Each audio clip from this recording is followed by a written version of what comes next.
Салам достор, силер менен кайрадан эле Калзада. Азыр мен силерге өзүбүздүн личный кабинетибизге кирип, кантип телефон номерлерди алмаштырып коюуну көрсөтүп кетмекчимин. Ал үчүн кадимки эле өзүбүзгө келген пароль номер менен личный кабинетибизге киребиз.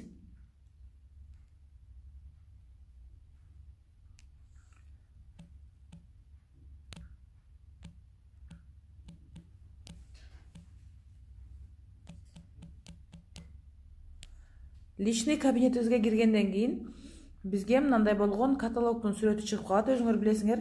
Ошондо биз баягы кишинин башын басабыз, оң жак бурчтагы. Ошону баскандан кийин бизге личный кабинетибиздин обзору чыгат, баарыңар билесиңер, мындай болгон обзор чыгат, мынакей.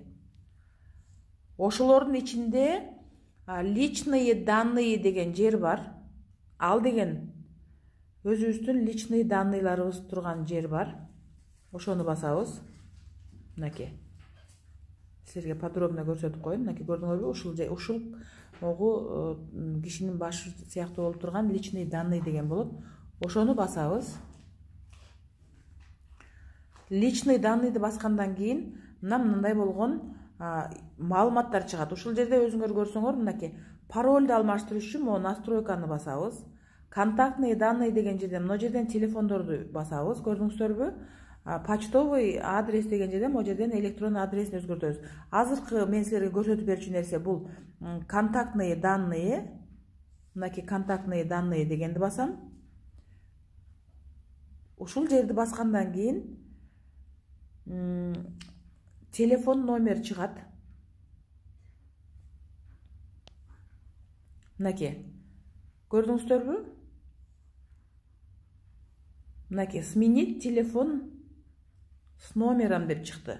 Же болбосо сменить телефон с верификацией деп чыкты. Ушуну бассаңар эле өзүңөргө мына жерде кайра эле ушуну мына жердеги телефон номерди өзгөртүп, анан отправить код подтверждения дегенди басасыңар. Мынакей, отправить код подтверждения. Ушул телефон номерди жаңы могу жерге жазып, могу жерге телефонду муну өчүрүп туруп, тиги жаңы телефонду жазып туруп, отправить код подтверждения дегенди баскандан кийин, ошол силер жаңы өзгөртө турган телефон номерге кайрадан жаңы код келет. Ошол кодду сөзсүз түрдө сверка кылыш керек. То есть код подтверждениени сверка кылып, анан ошол жаңы номер менен иштей берсе болот. Баарыңыздарга ийгилик. Кийинки видеолордон жолукканча саламатта болгула.